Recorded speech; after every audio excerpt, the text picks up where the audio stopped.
Bonjour à toutes, bonjour à tous, soyez les bienvenus dans un nouveau numéro de Parents c'est un métier, votre émission sur la parentalité. Votre enfant a bien grandi et voilà que, il est amoureux. Comment gérer la situation? À quel âge ont lieu ses premiers amours? Dois-je prendre les premières déceptions amoureuses à la légère ou plutôt au sérieux? Mon enfant change de chéri comme de chemise, est-ce normal? Eh bien, toutes ces questions, on va faire le point avec notre psychologue Elia Billou.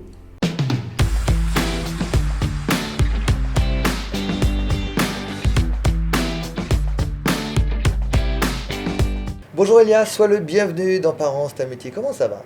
Bonjour Guillaume, ça va bien et toi-même? Très bien. Alors on va parler d'amour aujourd'hui. On va pas parler de nos amours respectifs, loin de là, on va parler de son enfant qui lui est amoureux. À partir de quel âge un enfant a ses premiers amours?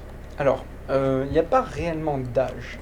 Il y a un moment donné où l'enfant est tout simplement prêt à éprouver aussi ses émotions, ou tout simplement il a fait une rencontre aussi.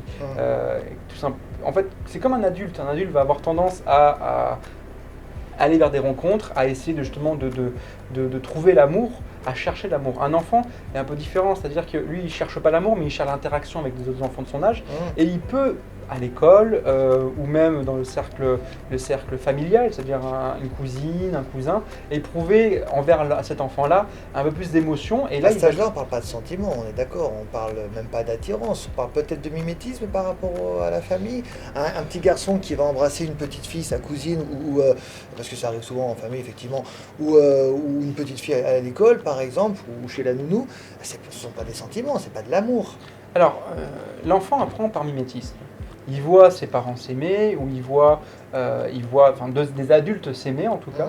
Et donc du coup, il va avoir tendance à vouloir reproduire un peu. Et puis en plus, les parents vont être un peu taquinants envers lui. Est-ce que tu as une amoureuse? Est-ce que tu as un amoureux? Ce genre de choses. Alors, est-ce qu'il va vouloir reproduire un mimétisme? Toutes ces raisons peuvent être valables en fait finalement. Mais à ce moment-là, est-ce qu'il faut banaliser les émotions de l'enfant? C'est là où il faut faire très attention. Justement, dois-je prendre au sérieux les déceptions amoureuses de mon petit ou de ma petite? Alors, il faut le prendre, en fait, il faut avoir un juste milieu.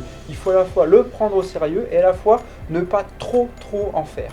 Parce qu'en faisant trop, l'enfant risque de se renfermer par rapport à ses émotions et à se confronter dans ses émotions et pas avoir envie d'en sortir justement.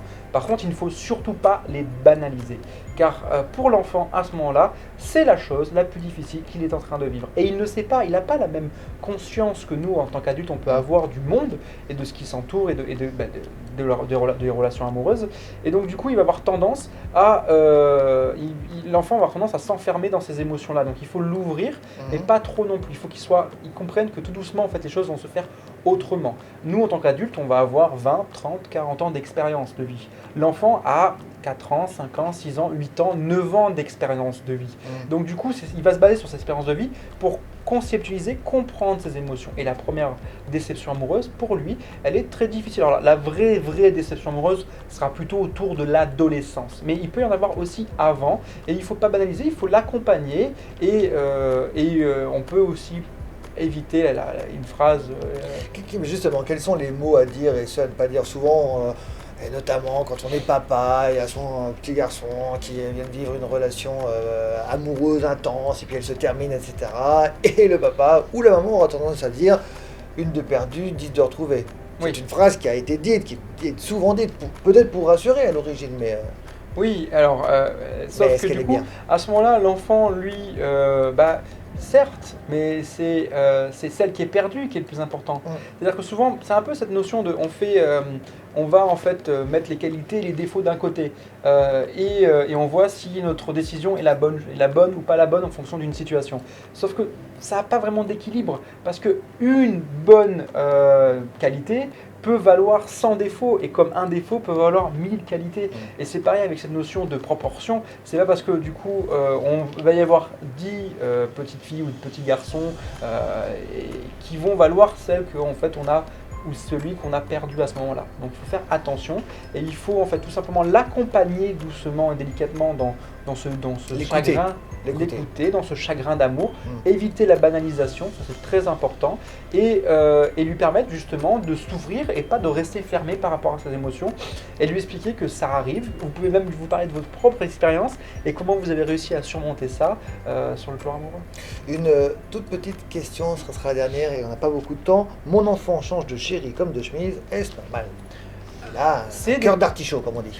Oui, c'est tout à fait normal, dans le sens que dans l'enfance, on a envie de tester, d'éprouver les émotions, donc on n'est pas encore cristallisé dans une méthode ou dans un mode de fonctionnement, et il faut tout simplement l'encourager à comprendre pourquoi aussi il a besoin, il a ce cœur d'artichaut. Il faut peut-être voir aussi si lui, il n'a pas eu quelques petites vulnérabilités qui sont ancrées dans son enfance, et l'accompagner encore une fois et lui montrer que s'il veut à un moment donné vraiment comprendre ce dont il a réellement besoin, il faut qu'il se pose les bonnes questions.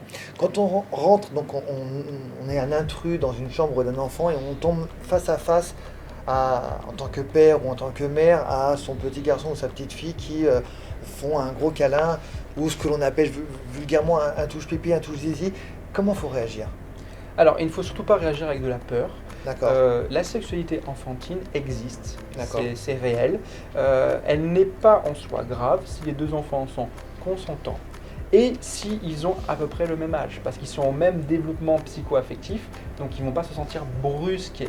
Et il ne faut pas les stigmatiser dans quelque chose de grave, sinon ils vont en fait, de cette première expérience, penser que c'est grave et mal, et ils vont avoir tendance à vous cacher tout le reste, ou à ne même pas explorer en fait cette dimension de l'être humain, qui est une dimension qui fait que, d'ailleurs, c'est pourquoi je suis ici et que tu es ici.